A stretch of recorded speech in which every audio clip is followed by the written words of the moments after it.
Breakaways into the Republic of Ireland. 3 minutes and 25 is the gap.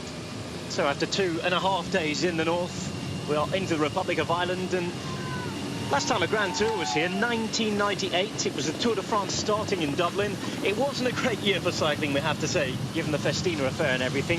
What are your memories, though, of the crowds and the start on that day, and how do they compare to what you've seen on the way in this morning, Sean? Well, I think the crowds we've had in the past 2 days have been greater than we had for the Tour de France back in '98. And it's just amazing the number of people that supported at the stages in Belfast, and we can see again today it's going on. The crowds are coming out at the finish here in Dublin. You know, the crowds are gathering. It's going to be a spectacular run-in once again. And there was a lot of talk about that in the last number of weeks about down south. It wasn't as, the buzz wasn't the same as up north. We'll have to wait and see, because now we've just come into the Republic. Of course, the spillover from Northern Ireland is going to be there for a while. But I think certainly the people will come out and support, because cycling is, just on such a buzz at the moment. Everybody wants to ride a bike. It seems to be the new golf, and everybody is, taking part in these leisure events. So I think they will all come out and support the event today, and it looks like so far it's going to be a huge success down south also. Hello to everybody watching Down Under in Australia. Michael Matthews in pink, Orica Green Edge dominating the race for the first couple of days. Of course, they won the team time trial on stage 1. Matthews in an 8th place finish yesterday, good enough to get himself into pink. He leads the race on what we're told is Mother's Day down south, a nice day for him to be in pink. We've seen lots of work done at the front of the peloton, Orica Green Edge controlling things. Happy Mother's Day, Mum. There you go. Nice little shout back home. Michael Matthews, 23 years of age. 8th yesterday, as I said. 6th Australian to wear the Maglia Rosa. Other Aussies that have worn pink, well, easy to guess one of them, Cadel Evans, who's hoping to wear pink at the end of the finish line in Trieste this year. Also Richie Porte, after that massive split in the peloton on the stage into the centre of Italy a couple of years ago. Bradley McGee, Brett Lancaster, who's riding this race, of course, as part of the Orica Green Edge team, and Robbie McEwen, now retired as well. Hello in the meantime to everybody watching home for Giorgio Cecchinel, Neo-Pro riding for Neri Sottoli. Rider from Vittorio Veneto. Race will pass up near his home. As you can see today, we've been riding for just over 2 hours. Italian flag out there with the Irish flag on the roads. You can see the peloton just about to make the border crossing themselves.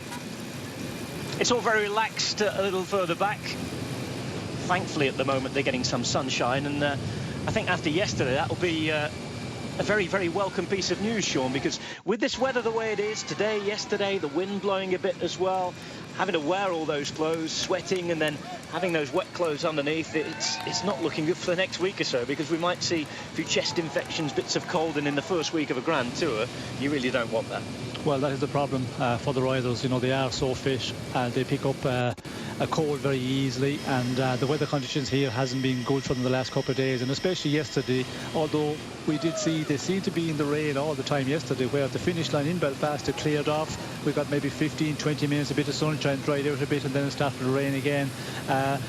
But we can see out here today again, it does warm up a bit, you get a bit of sunshine, then they're going to get showers, and that's not good because you cool down very quickly. And we've seen on the way down here this morning the temperature drop by 3 or 4 degrees, and that is a lot when you get a big shower for 15-20 minutes, and that is the danger for the riders to catch a cold. And we could be hearing some of that as the days go on, the next 2 or 3 days. Some of the riders could come back from Ireland to Italy with some cold, and carrying that is not good, as we know. It just takes that little percentage off you, and that's what takes the edge from you. Some housekeeping from yesterday then. Winner was Marcel Kittel, of course. No jersey for him after his team's performance in the team time trial, not leaving him with enough a gap, despite the bonus seconds, to get up there and fight for the pink jersey. The only real danger in a sprint finish to the man who is holding the jersey today, Michael Matthews, would be Alessandro Petacchi, I think, 8 seconds behind. But I think Matthews showed that he's certainly in good enough form to get a placing in the sprints, pick up some more points.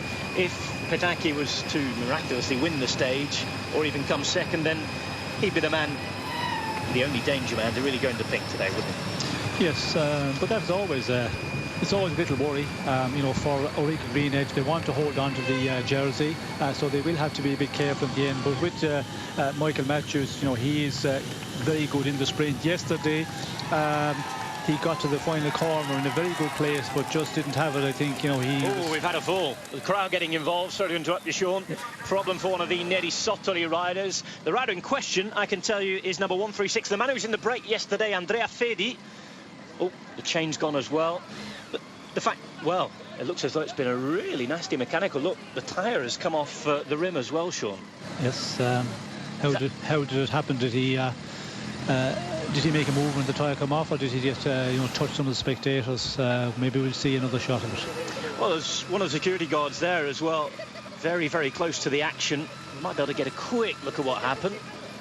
We can go over to the right. Well, a couple of riders in the way, and the way the crowd moved back there, you suggest that perhaps one of the crowd had maybe stuck a foot out or got him unintentionally involved. And Andrea Fedi, understandably not happy. He'll have sore legs after the breakaway yesterday. Yes, well, it seemed to be that there was a slowdown in the peloton, and the riders behind just braking suddenly, and maybe when he just braked heavily, the tyre came off, and that's the way he seemed to slide off the road. I don't think it was a touch of a spectator. Sean, you were saying yesterday, Petacchi today, perhaps the danger. Well, he's always a danger. If Petacchi really wants to go for it, he has the team there, first of all. That is something you have to be careful with. So, within the Greenedge team, Ulrika Greenedge, they will be out just taking control of the situation. And, of course, with Matthews, they were trying to keep him up there and keep in pink and hold on to it for another day. Oh, again, we have the doubt as to whether Petacchi, the man in question, will actually want to sprint. He said yesterday that his job was to keep Rigoberto Urán safe, and that for once Omega Pharma Quick-Step were actually fully behind a general classification man. Yesterday the evidence seemed to suggest that. We will see how it goes on today in Dublin. Great to see the Irish flags out, great to see pink along the route, and also great to see the Colombian national jersey out there in the break as well. Miguel Angel Rubiano, man at the back of this little bit here, and we've got an intermediate sprint coming up. Going to be taken by Mr. Cialinghi again. He seems to want all the prizes out there at the minute. He's getting greedy. Very, very greedy. He's already taken, by the way, both King of the Mountains. Both climbs came very, very early on today during the stage. That was the Market Hill Summit and then Fuse Forest. Cialinghi taking points here on the intermediate sprint at Dundalk.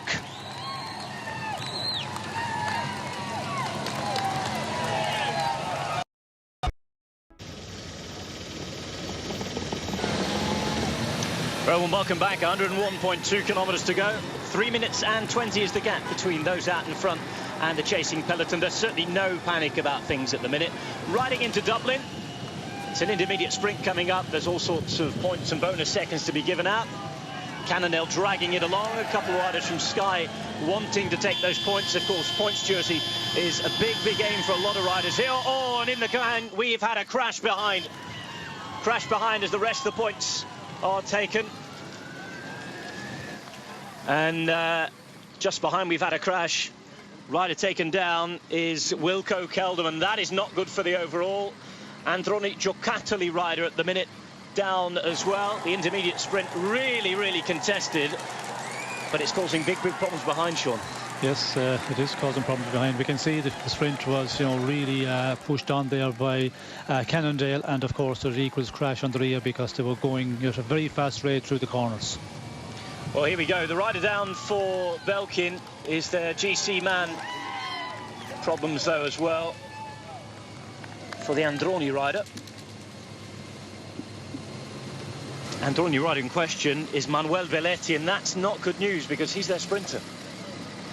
Well, Belletti at the minute having his elbow had a look at, and it isn't looking great, I can say. The doctor's having a little look.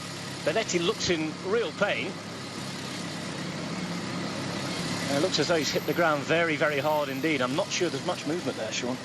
No, looks to be, yes, in a lot of pain here, and they're checking it out.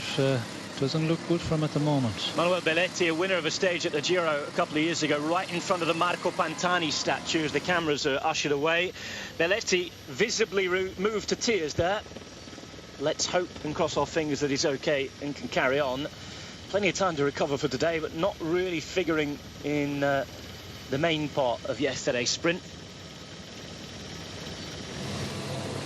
137 is Mauro Finetto, changing bikes. Looks like he was involved in a little pile-up at the back as well. Quick bike change and a bit of excitement, inverted commas, when perhaps they didn't need it. There's a rather novel mudguard there for Martin Cilingi, keeping that blue jersey nice and safe. And he'll be hearing on the radio now, I'm sure, all the commotion in the team car behind, because it was one of his team that went down. Now Belletti going to try and get on his bike. Look at that. Big piece of bandage and gauze on that left knee. So it's not just the left elbow that's had a problem. For Manuel Belletti today, is it just a case of getting through the stage, trying to stay on and see how he recovers for Bari? Well, he would be hoping to do that, but at the moment it's not looking good for him, because he seems to be, really suffering with the injuries. Still with just under 100 kilometres to go, he's lost a lot of time here to get back. But of course, we've seen that riders can stop 3-4 minutes on the side of the road, and then they just get back into the cavalcade of cars and get in there. So it will all depend on his injury. If he's not suffering too much, we might see him make him back into the peloton. And of course, with the rest day tomorrow, he have a bit of time to recover.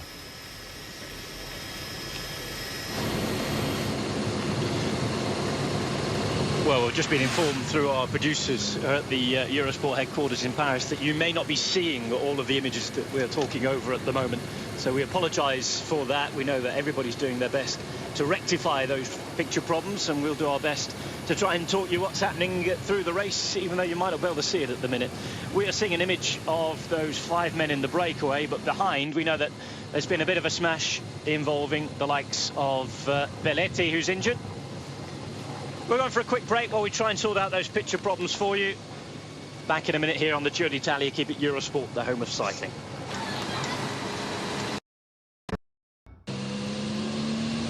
Very well, welcome back. We're informed through our producers that we are, and you are, hopefully seeing pictures of the Giro d'Italia now as it rolls through the Irish streets. Apologies for the picture loss. All sorts of power problems apparently causing those. It's raining here at the finish line in Dublin, but nice and sunny out there on the roads at the minute.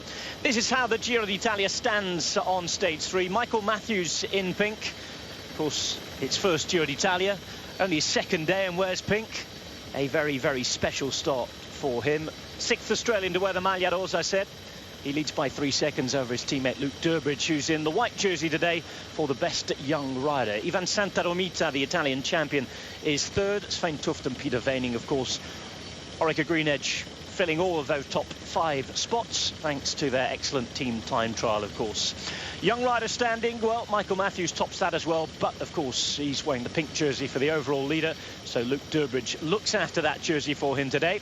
Julian Vermont of Omega Pharma Quick-Step in third, Yannick Eisen and Pavel Polyansky in 5th as it stands.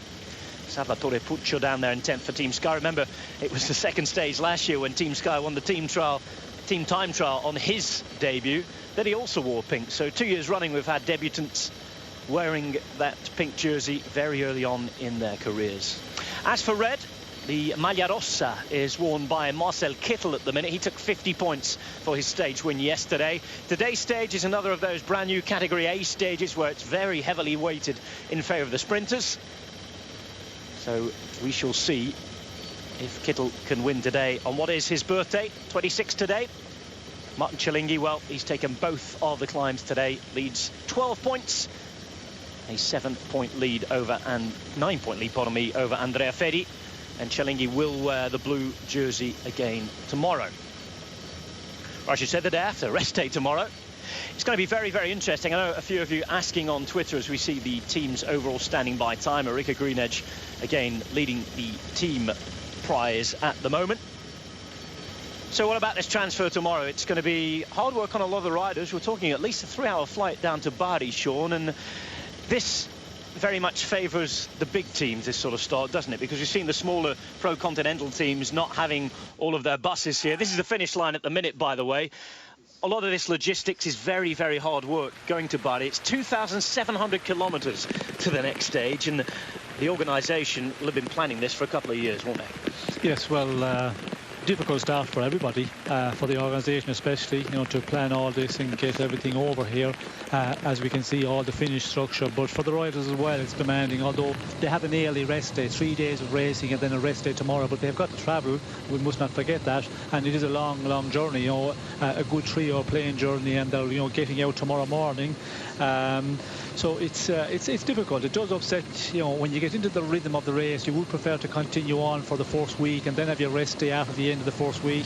That would be better. But the teams, the riders, they don't have any say in that. It's the organisation decide where they go to start and where they start their Giro, and you have to do with that. And we've seen yesterday, of course, the teams. Some of the teams have maybe a smaller vehicle here. They don't have that big team bus. The ones who haven't got the big budget to do that, and then the big teams, of course, they have a number of buses, so they can send one here. But the other backup buses, team cars, there'll be a lot of them on standby waiting for the riders to get back down to Bari tomorrow evening. Tomorrow evening, as you say, it tends to favour the big teams, this, in terms of logistics. I know that some teams are going to use 3 or 4 sporting directors, the director sportif on this race. Some of them have been waiting down in Italy for the first couple of stages. They've been preparing things down there. So the aim, I imagine, for the teams is to make the transfer as easy and manageable as possible, isn't it, Sean? To get them nice there and rested. I know that a lot of the journalists are leaving very early tomorrow morning on an 8 a.m. flight. You imagine that the riders are going to be given a time to rest once they get there. They'll get them perhaps down there mid-morning tomorrow? Yes, well, they will get down, if they get away in the morning, they'll be down mid-morning, so they have a lot of time to rest in the afternoon. Hopefully do a little bit of a ride on your bike, because they need to do that on the rest day in the Tour of France, or on the Tour of Italy, for example. The Tour of France the same.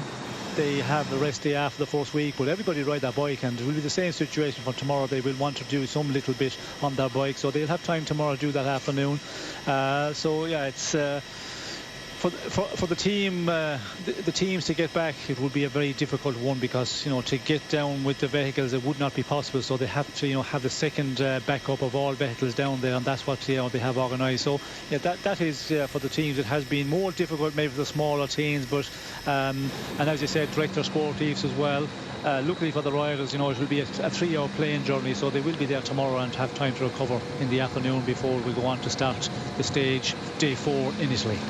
They'll be looking forward to some sunshine down in Bari. Another sprint day expected, a circuit race around the town in Apulia.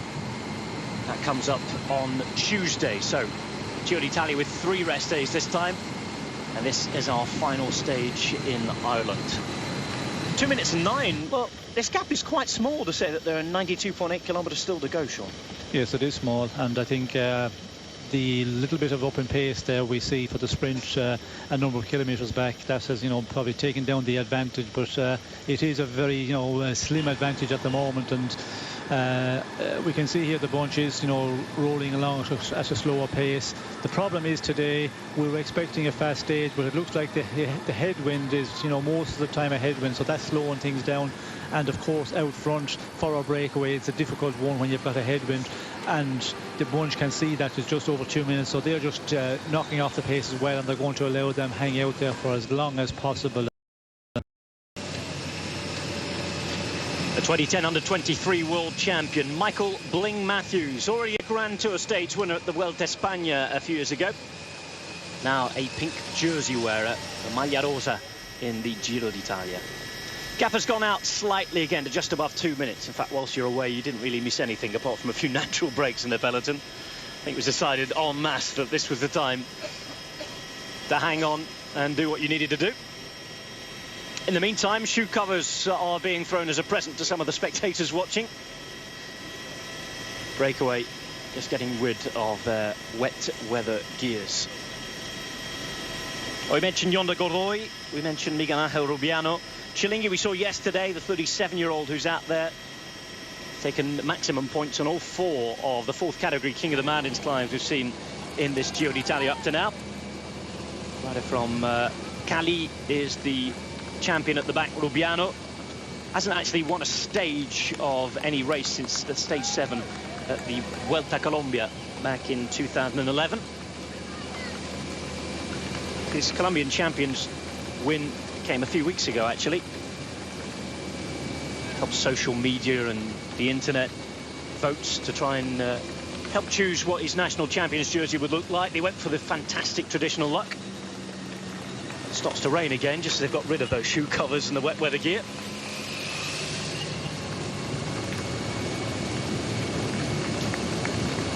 Rubiano delivered his first win for Team Colombia since he changed teams to that national champions day out in Cartagena. He outsprinted a 13-man group on that day. It broke away around half the way through of the 10-lap pan-flat circuit. Rubiano taking the national champions win ahead of Lampre-Merida's winner Anacona and the former Team Colombia rider Juan Pablo Suarez. 9th career win for the 29-year-old Rubiano.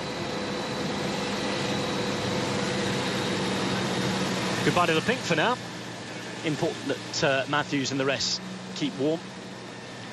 And the way Matthews is sprinting, Sean, the way that he's getting over the climbs fairly well, could you see him as a realistic contender for the red jersey at the end of the race, points jersey? Well, I think yes. When you look at the points are available here. Of course, it's weighted a bit more for the real good sprinters this year with the change in the intermediate sprint points available. But Matthews, he can get all the climbs quite well, and he's going to be there on the sprints. When you look at the riders are here, he's going to be always there in the top places. So the points classification, I think he is capable of winning it. The question is, how far is he going to go on this race? Is he going to go all the way? That we'll have to wait and see, because the team, they have a plan. What's the rest of the season, for him? So it's something we've seen in the Giro in the past. Some riders, they just use it and they're thinking about the Tour de France, and if that's the case, a younger rider, we could see him maybe not going all the way in this race. Oh, we've heard more than a few whispers that Marcel Kittel won't be riding the whole race. He's already joined a select club as a stage winner in all 3 Grand Tours. That he did yesterday. He took welter stage wins in Spain in 2011. Tour de France success last year in 2013, of course. And this year, looking for another birthday gift. Could he join Svein Tufts by winning on his birthday today? He's 26 years of age today, Marcel Kittel, so happy birthday to him, as we see Adriano Malori now riding for the Movistar team, the former Lampre man, and a man we'd expect to see later on in the race when we get to the individual time trials as well. Lunchtime for the Peloton in the meantime. What sort of things do you get in these musettes, Sean? Again, for those who might be following us on Eurosport Cycling for the first time, what do riders eat on the bike during a race like this? Well, there's so much energy bars available now, energy gels. 90% of the feed, the musette would be at that. Some of the teams that do make up some of the, I suppose, call them the traditional food, for another word. In the earlier days, the masseurs, they had to make up a lot more because there weren't as many of these energy bars available. So they would maybe take a piece of bread roll, take the centre out, cut it in half and put a bit of cheese into or a piece of ham. A bit of rice cake as well. That's something that the riders like. And of course, when you're doing a 3-week tour and you have to eat the energy bars, the energy gels all the time, you do get tired of them eating them every day. So they they like something like that, something different. Yeah, when you look at the teams preparing the stuff, they do that all the time, but it's only a small percentage of the daily intake of the riders. The energy bars, the gels will be the big ones. Oh, we talked earlier on when we were talking about the transfers about the advantages for the big budget teams, the likes of Movistar, who we see on our screens now, and a Mega Pharma Quick Step as well, their white and black jersey disguised by that black raincoat at the back there. This is where the team chefs come into their own. It's quite a new role, isn't it? It's come in the last few years when science has come in, and certainly a new role in terms of the amount of money that's spent. You see these mobile kitchens now that follow the race everywhere, and chefs have to be inventive to try and keep the riders interested in intaking the right things. Yes, the chefs are, a very common thing now in a lot of the teams. If you look at, the teams taking part in this race, there's probably at least, half a dozen teams, if not more, have their own chef. When they go to the Tour de France, I think all the teams would have their own chef. And it's a variety of reasons to make, interesting for the riders, to make something that's tasty, but something, that is good for the riders as well. The other thing is, I suppose the meat that they're using, you know, they can trace it. We've heard all about that in the past, and if you go to the hotel and, you know, they are supplying the meat for you, don't know, you can't trace that exactly. Where the teams, if they're doing it themselves, well, then they know where they're getting it, so there is traceability there. That is the I suppose that is the most important one, and that's why, you know, the more the teams are starting to use their own chef and do their own cooking, you know, in most races. And it's not only the Giro and the Tour of France, Paris-Nice this year, we see a lot of teams as well have their own chef and their own unit going around to each hotel. Oh, on the motorway in Paris-Nice this year, we seem to be endlessly behind mobile kitchens and team chefs. Conversation going on a little further up the road in the breakaway. Giorgio Cecchinel there, rider from Veneto. Second day in a row that Neri Sottoli have a rider in the break. Same could be said of Lotto as well, and Belkin and Colombia. Interesting which riders are going to get themselves in the break, and which teams want to do it every day, of course. We talked yesterday about the reasons for Belkin and Lotto in particular. They haven't really got too many men who yet expect to challenge. We know that Wilco Kelderman is an up-and-coming climbing talent, and a very interesting one at that. But the teams who aren't expecting to get too much in terms of GT, maybe not even stage wins for the first week until we get to the medium marathon stages. This week it's all about trying to show off the sponsors' badges, and we're seeing it yet again today with the same teams involved. Yes, well, you know, the teams have their tactic. The teams who cannot maybe do something in the sprint at the end, they're going to send men into the breakaway, and that's what we're seeing today again, as we see yesterday. And then you have the teams who have the big sprinters. They're going to, you know, try and keep their men together and work out a sprint for their sprinter in the team and try and get some exposure that way. And, you know, we see yesterday, you know, the way it worked out in the end. The big sprinter teams, they're always going to take control, and the smaller teams, they have to get some exposure where they can. Plenty of exposure for the big teams at the back here, as we see the Team Sky rider Salvatore Puccio, one of the two riders who are eligible for the young riders classification for Sky, and alongside Sebastian Henao, who's the youngest rider in the race. Just going past our screens was Nicola Bohm, one of the riders for Barbiani. And at the front it's pretty relaxed. That gap again has climbed out to 3 minutes and 16 seconds as lunch is taken on. And lunch is thrown away, or what's left of it, by Svein Tuft at the front there. And it's back to the rain gear for everybody as that weather starts to close in again. How much rain gear do people carry in the car here? Because again, a lot of it's been taken off when it's got dry. They go back to the car for more, and stuff's already wet. There's a lot of kit got to be carried around by the teams. Well, I think, you know, the kit, they have maybe a rain jacket, a heavy one, and then a lighter one. The same with the gloves, they have a heavier one. Yesterday we did see, I think it was Pataki was, you know, trying to change his gloves yesterday, so the riders would have a heavier gloves and then something lighter just for the cold conditions, and they're certainly using all their supply here. And when they take off and they put them into the car, you know, they put them on the dashboard and they try and dry them out there, so you can imagine what the team car is like as they follow, because so much wet gear coming back and trying to dry it out for the riders, because the way the weather is changing here in the past days, and again today, they have to try, you know, get it dry for later because they're changing gear all the time. Time for a commercial break. Keep it Eurosport Cycling. Sean and I back in just a moment.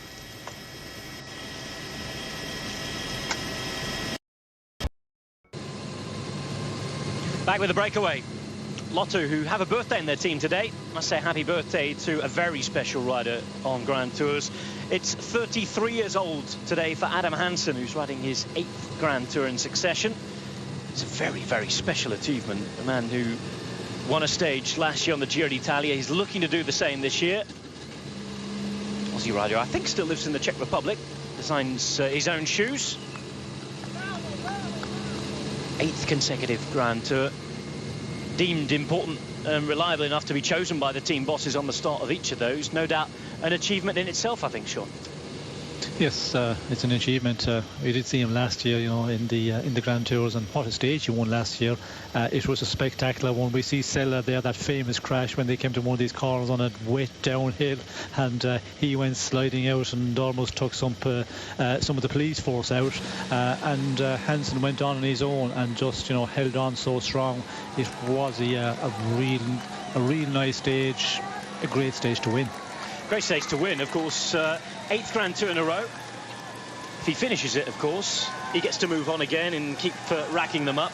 Record number of Grand Tours ridden in a row, 12 apparently. Bernardo Ruiz, all the way back between 1954 and 1958. And if he's still riding in a year, then he's obviously an injury-free, fingers crossed. Then he's obviously in line to try and go for that record. There's Ricardo Zoidl, Austrian champion, going back to talk to the Trek Factory racing car. Trek had a good day yesterday. Good placing as well with Giacomo Nizzolo. They did a lot of the controlling of the train towards the end. They took control, certainly when Giant seemed to lose control of the run into the sprint. Third place for Nizzolo against some pretty big sprint names. And we heard a few whispers that Nizzolo was in very, very good form coming into this race, as we see an adjustment for Ricardo Zoidl. Bit of spanner work on the move there. And yeah, really good performance yesterday from Trek. Yes, it was a good performance, and we see him in the very end yesterday, Trek factory race, and they, they came to the front at a time when it was important for Nizzolo. They, took control, and I think they were the ones who very pushed Giant Shimano off the front of the peloton, and made it quite exciting into that final corner. But Nizzolo finishing very strong, and it proves that he's in good shape, and I think it will give him, a bit of a morale for today. They will be really up for and trying to get him into a good position again, because if they can really take him to a nice position here, he's capable of pulling off a stage, and they want to do it early as well, as we talked about. The advantage is if he can get a stage victory earlier on, well, then it relaxes everybody. Water all over the place, riders all over the place as well. Dear, oh dear, oh dear. We've had a bike change there for one of the Tinkoff Saxo riders. Very wet roads. It's funny because, again, we talked about the weather following. We've seen this constant change from wet to dry, and that's a problem in itself, isn't it? Well, it is a problem. You're wrapping up when it starts to rain heavily. You're putting on your waterproof gear. Then the sunshine comes out for a moment, and if you start to ride a bit faster, well, then you start getting too hot. You start to sweat a bit, but then you start, even the cars are getting broke down here, as we can see. Dear.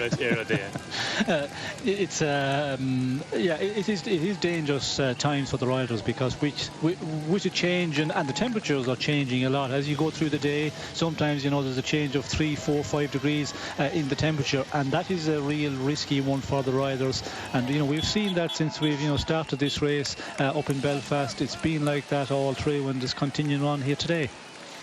Oh, despite the weather, Sean, I know you've been talking and you've had the ear of some of the organisers of this Giro Big Start, as it's been named, the Grande Partenza of the Giro d'Italia. Do you think that both north and south of the border, they'll be pretty happy with how it's gone?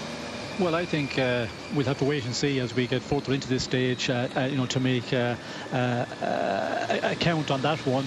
We've seen up Belfast, it was a huge support, and it looks like, as we go on here, going towards Dublin, the support is quite good. Certainly, when you drive through Belfast in the last number of days, every restaurant, every shop, they had something about Giro. There was something in pink, where here in Dublin it hasn't been the same. As we came in this morning, you could see that. But I think the people who come out to support us, that's something we've always had here, and when there's a big event on, the Irish are great for supporting. Well, fantastic atmosphere, I can tell you. Looking at the commentary box window, it's actually sunny at the finish line in Dublin as we see the rain falling on the course. Everybody is dressed in pink, but as Sean said, it's just ever so slightly disappointing that some of the more shops and businesses and areas haven't decked out the city in the colour of the Giro d'Italia.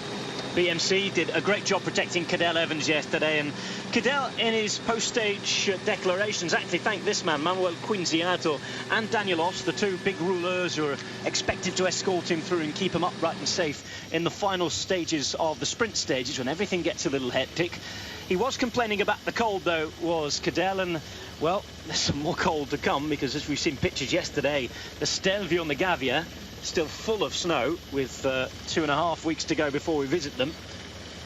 Let's hope that things get cleared enough in time and we can have a full Giro d'Italia. We don't want the situation that we had last year, where, of course, we had cancelled stages and shortened routes almost every day in the final week. Yes, well, last year was exceptionally bad conditions. I don't think we'll get them this time round. And of course, in the big climbs, the Stelvio, there's always going to be snow at this time of year. But if you get the dry conditions, well, then the riders don't mind that. You can have 1 metre or 2 metres of snow at the side of the road, but you can be in sunshine, and that's what the riders need. So long as it's not raining and snowing when you get up to the altitude, that is the difficult one. And the conditions here, the wet conditions, it's not cold for the riders, but still it's always a little bit dangerous when you're out there for a long time every day, 4 to 5 hours every day. The athletes are so fit, they're so open to catching something in these conditions. Dry conditions or bike racing, even if it's only 5 or 6 degrees you can wrap up, it's better than being in the rain at any temperature. Well, you talked about the banks of snow. It's what the public wants to see as well. It's a spectacular image when they're up there on the Stelvio, on the Gavia, with banks of snow either side, the sun shining. That is the classic image of the Dolomites in the Giro d'Italia that we all want to see. Frances Desjeux at the back. As we start to think about the end of today's stage, can anybody beat Marcel Kittel? And if so, is there a plan you think that anybody's going to come up with to try and tire his team out before? We're going to see, with this gap at the minute, 4 minutes and 7 seconds, we can see Frances Desjeux starting to ride, but are we going to see the teams perhaps making Giant do more of the riding today? Well, I think in the end we see that yesterday, but Giants, they worked it out well.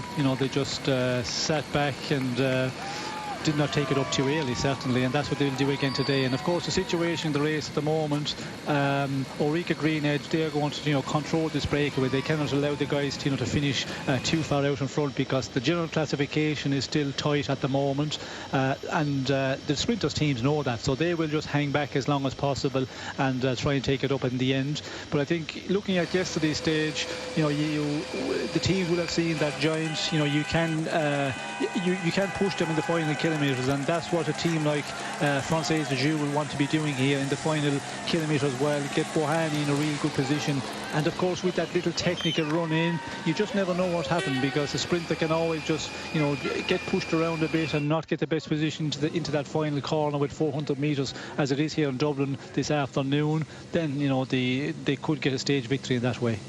Spectacular image, perhaps not the sort we wanted to see, but spectacular nonetheless. One of the camera motorbikes both taking a photo and trying to help out the peloton by pointing out the danger on the right hand side of the road there. In the meantime, the breakaway continue on. They've been allowed to continue on, and for them there's no more prizes now.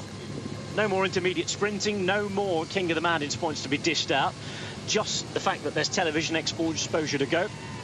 This is the look back to the line at the minute. Now, there's a 90-degree turn right at the base of that shot, Sean. The road does go quite narrow in the last kilometre in certain stages as well. It certainly does. When you come out of the last corner with that around 400 metres to go, it does tighten up a bit. But it's just that final corner there, just around the 400 metres to go, that chicane, that is going to be a very important one. If we get dry conditions and dry road, well, then it will make it that much, quite a bit more safe. But in the wet conditions, it's going to be a risky one as well. And when you look at the route book here, and when you walk it, which we did this morning, it is quite more technical than you would read from the route manual.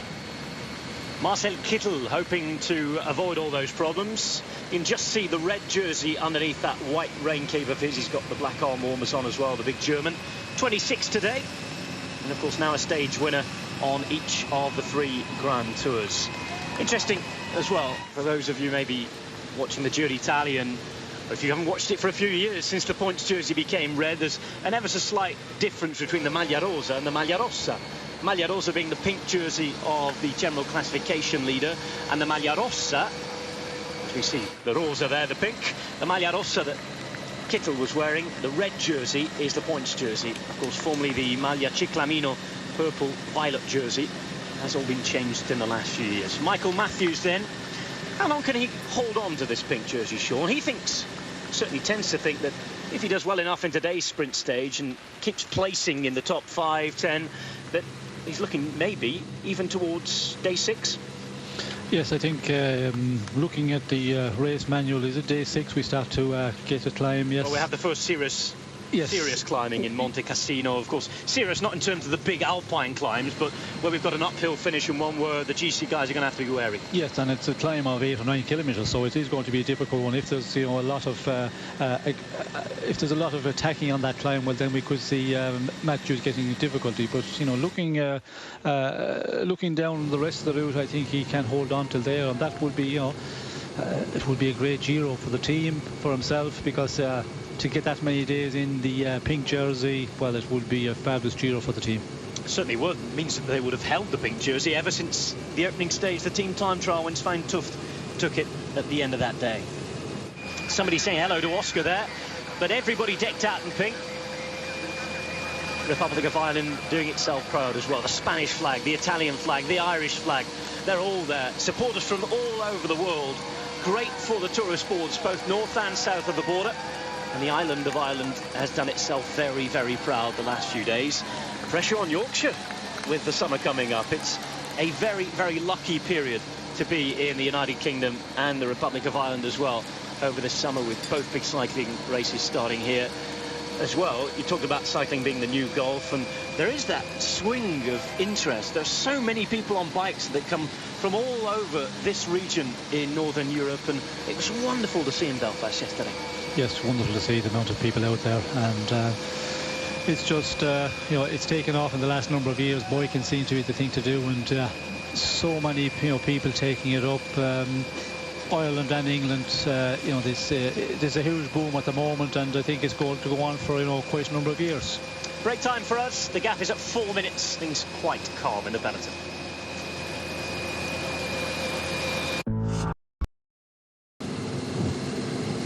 A very warm welcome back to stage 3 of this Giro d'Italia, the Tour of Italy, starting on the island of Ireland this year. We've got a 5-man breaker at the minute, fighting against a headwind for the most part of the day, and intermittent, pretty nasty rain showers. Again, apologies for mentioning the weather, but it has been a very big factor of the opening 3 days. The Diretto Sportives knew that it was going to be the case, and if you look at all the race previews, both in Italy and the Italian press, in Ireland as well, in local press too, and throughout the world, everybody's been talking about how scared they were of their main general classification riders getting ill, getting sick, or even taking a tumble in the rain. We've seen problems earlier on today for the sprinter of Androni Giocattoli, Manuel Belletti. We feel that he's in the back of the peloton here. We haven't seen too much of him. He had a bandage on his knee and a very, very painful left elbow as well. Katusha team in the red with the black rain neoprene jerseys on, with Luca Paolini, the bearded man there right to the right of your shot, coming to ride on the front. Vladimir Gusev there as well. At the end, and at the stage finale in Dublin, lots of people decked out in pink, and it is a great sight to see. Had problems for Belkin too. Wilco Kelderman's hit the floor, sprinting at the back of a sprint for intermediate sprint points and bonus seconds earlier on today. A few mechanical adjustments have been needed.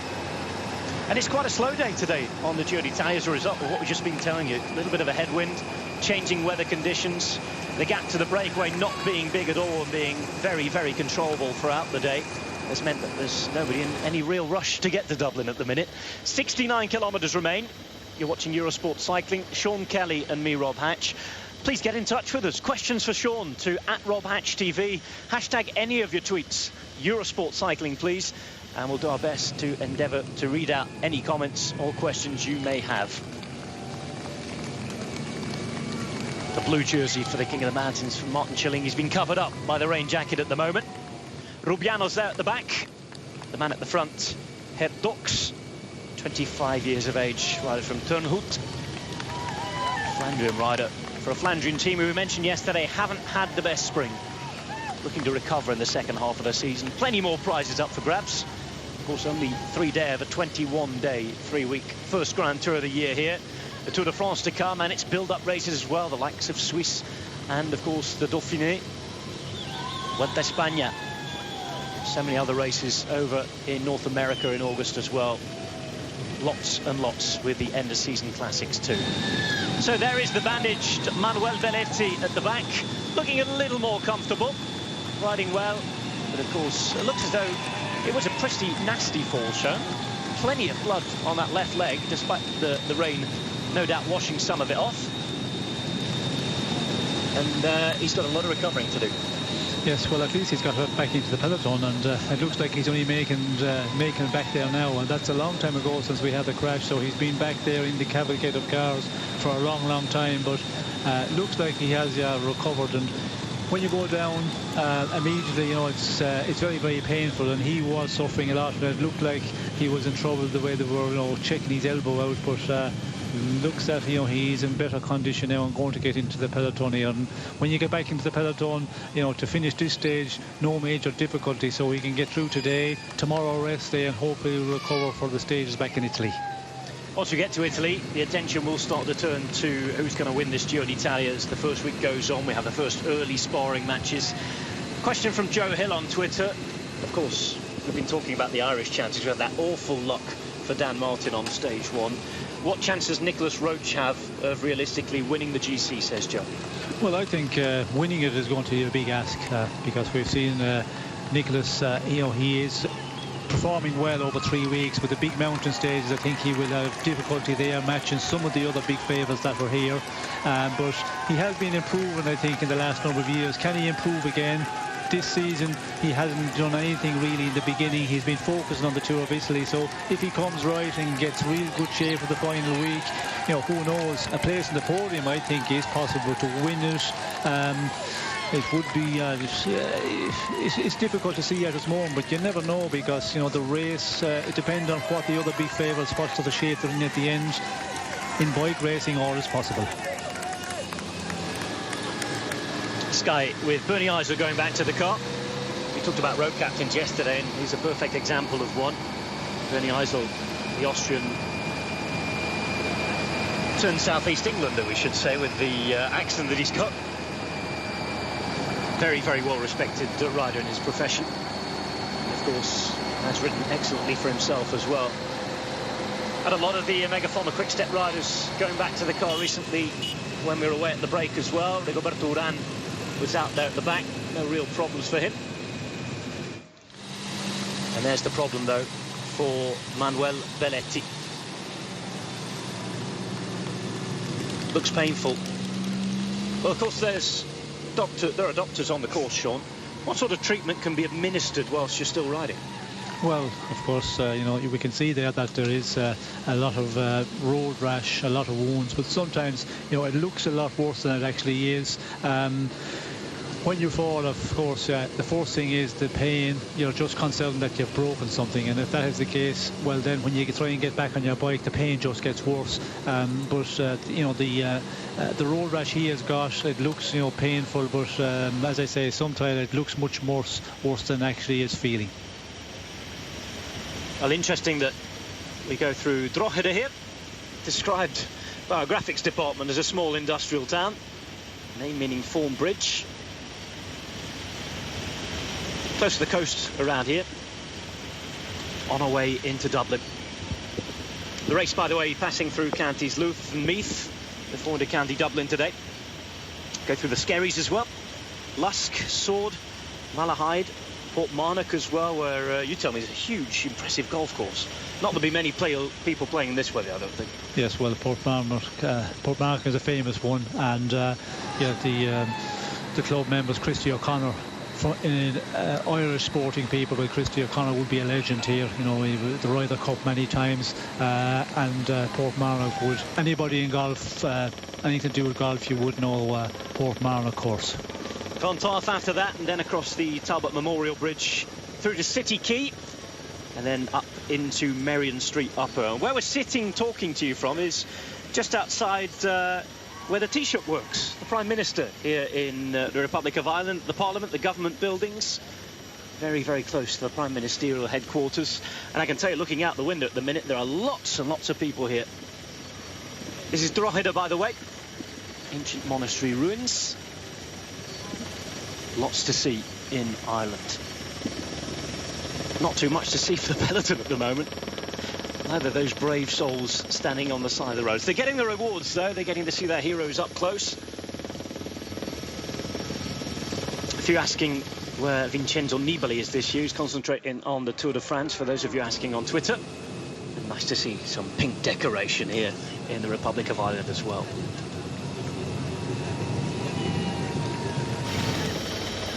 (3:40) the gap as we pass through Drogheda.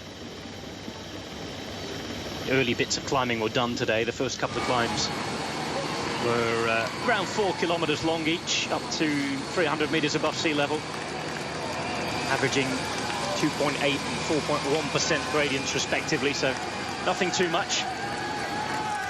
Now, a lot of people wondering why the teams don't wear rain jackets that are always the same colours as their team colours. Is that something you think, Sean, that the UCI should enforce to help the spectators get to grips more with the sport? Well, I think it would help us all, for us commentators as well. Certainly help us here, yes. On the wet days as we've been having in this Giro, to recognise the riders and the teams. It would be much better, as we can see here. That's a perfect example, isn't it? Yes, you know, in black, and it's the material. They say it's difficult to get the sponsors onto this material, although some people say it is possible, but from what I understand from the teams, they say it's not easy to get the team logos and the team sponsors on this material. It doesn't help. I think it affects the waterproofing of the material. But normally we see in older times where you have the normal rain, the raincoats, and they are well branded, as we can see here on the rear with one of the riders, with Maxime Monfort. You can see it's a bit better branded, and that makes it easy for everybody. It's surprising that the UCI haven't come up with a regulation where you have to use your rain gear in the same colours as your team. I think Saxo are doing a good job there. Of course, the numbers on the back, that is the jersey of Nico Roach. He's got the arm warmers on underneath, which are a dark blue colour. But looking further back, you saw the Lotto rider, Maxime Monfort. Perfect example there. Their kit is red, and it was a black jacket, even though the sponsor was shown off well, so it helped us slightly. Another example here, Lampre with the black jacket on. They should be wearing the fuchsia pink and dark blue. And there's Cadel Evans hiding behind. Got his cap on as well. Manu said he didn't like the cold, and Manu should be used to the cold living in Switzerland. Lives near Lugano. BMC with a big job to do. Yannick Eisen close to him. One stage win at the Giro, and that was a rainy day. That was an epic day back in Montalcino.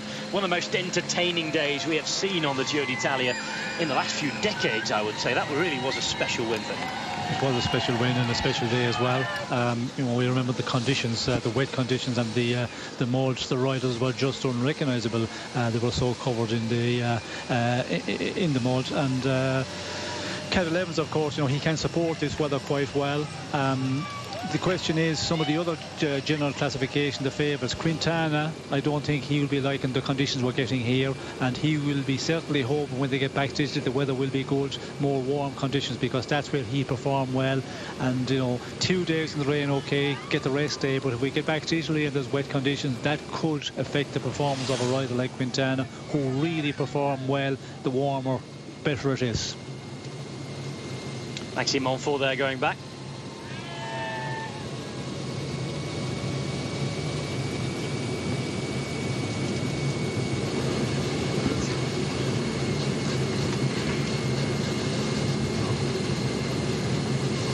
Harris Cook asking, what do people shout on the side of the roads at the Giro? He says, of course, in the Tour de France here, everybody's shouting, allez, allez, go, go in French. Well, in Italian, the word is vai. A lot of vai, vai, you'll hear once we get to Italy. Quite loud as well in the crowd as well. It does tend to be the easy word of choice for everybody to get the message across. Here's Kenny de Haas, Belgian rider from Lotto Belisol. He has got the red jacket on, so it is possible. He'll be hoping to have a sprint today. Still 3 minutes and 35. Very, very controllable, this. Hence the reason that everything is so slow today.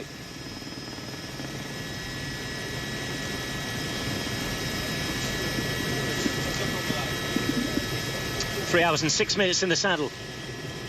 A long time in these conditions.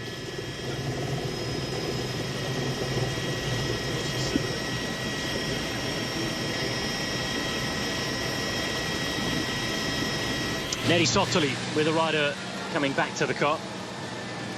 reckon they'll be happy that they've got another man into the breakaway. Speed rising ever so slightly at the minute. Back on the slowest time schedule, which is 40 kilometers per hour. Days coming up. Of course, they'll be hoping for that sunshine in Bari. But looking ahead and looking at this Giro d'Italia, Sean, it really is going to be one, whoever wins it in the last week. Those last 3 or 4 days before we get to Trieste are absolutely brutal. Yes, a real difficult final week, and that's where, you know, we will see the big showdown. But you know, the earlier part of the race is important as well. The weather conditions, it can have a bearing, as I mentioned. Some riders, you know, do not support the wet conditions for a number of days, so they'll be hoping that that will, you know, get better as we go back to Italy. But certainly the final week of this one is going to be the one where we're going to see the big battle for the winner here.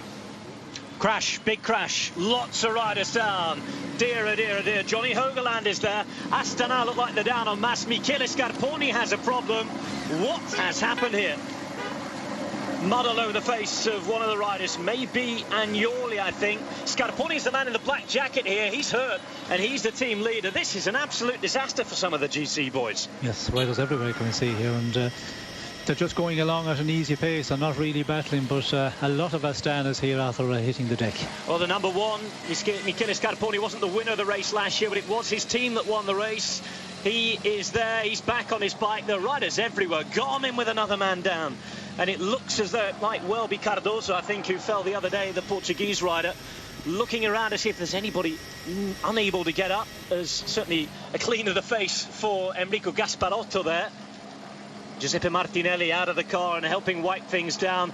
The good news is, I think, that the Peloton will be happy to wait, I think, for whatever's happened here. There's a long, long way to go still, Sean. Yes, a long ways to go, and you know, the advantage of breakaway, there's no panic at the moment, so I don't think, you know, the race for the race leader jersey is in any difficulty at the moment, so there will be a slowdown here, and everybody hopefully ever get back. It seems like that, you know, the riders, a few of them a bit concerned, but everybody seems to get back on their bikes. Well, yet to see what caused the crash. Immediately a shot of everything coming down, and look, straight away, nobody really doing too much riding here, Sean. Everybody slowed down. Big formation across, and they will have been informed on the race radio to see finally the last rider to get back on his bike do so. That's Valerio Agnoli. They will have been told to wait by the Director of Sport teams. Yes, I think the riders themselves will, you know, realise that there's been a big clash. As we can see here again, just a number of riders touching and many riders going down. The peloton will slow down automatically because they're riding at a casual pace beforehand, and there's nobody going to start pushing up, and there's no need to you know, up the pace at the moment. So, you know, all these riders will get back in, but hopefully there's nobody that will, you know, carry an injury from this one. Well, the race, of course, isn't really on in these situations, hence the reason why no racing is done. Nobody tries to put these teams under pressure when unfortunate incidents like that happen. Of course, they want the race to be won properly. That's all part of the unwritten rules of cycling and, of course, the code of ethics.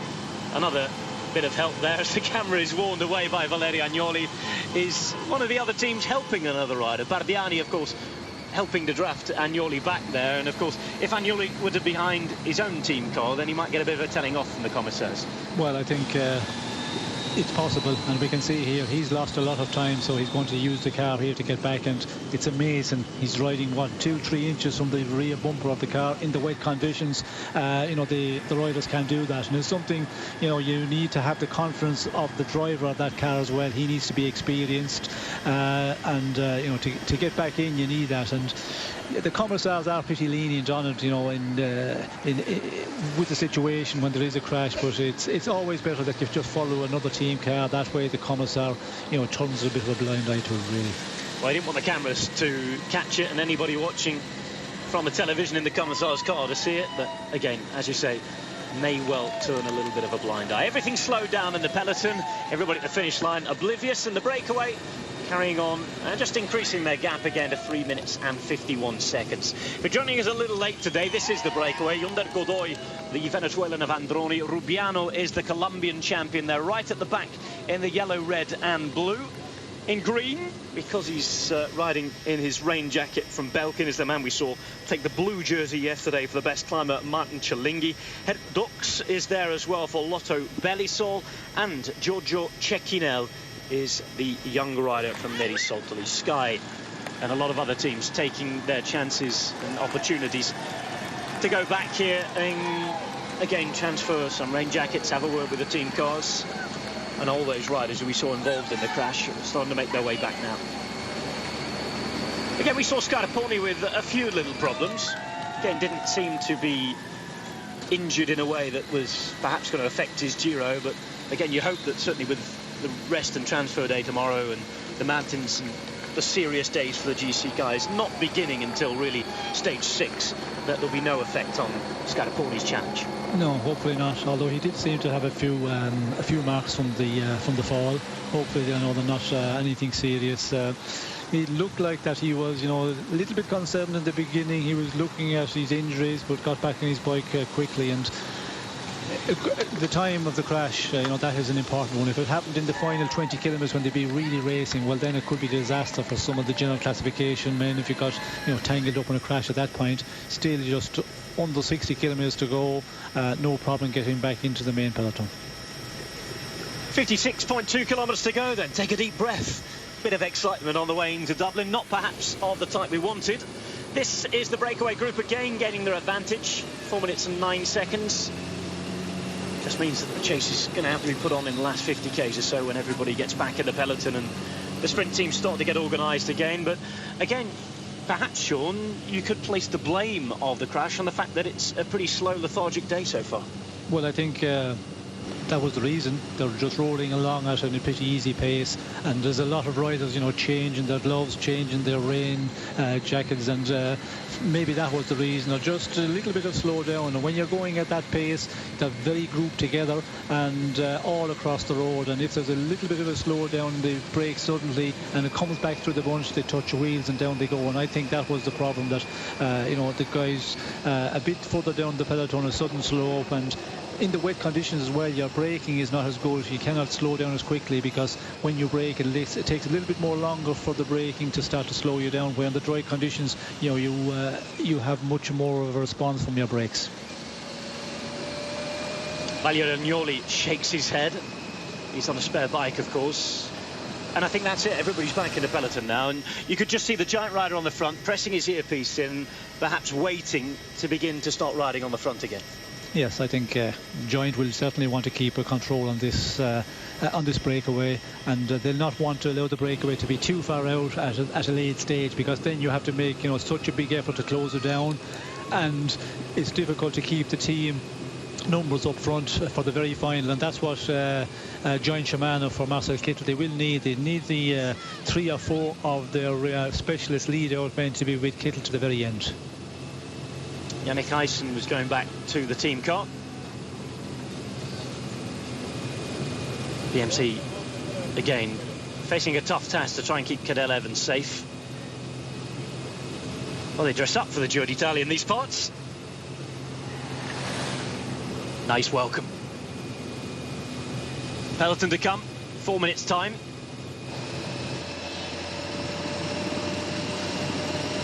Ramon Carretero, pardon me, no, that is Edwin Avila, in fact. Colombia rider, not the Neri Sottoli rider. Edwin Avila is the sprinter in the Colombian team. Strong man on the track, the young rider. Is Ivan Santaromita coming to the front to join his Orica Green Edge teammates, the man in the green helmet, red shorts. He is the Italian national champion. So a bit of order starts to be restored to the peloton. A bit of speed will be added.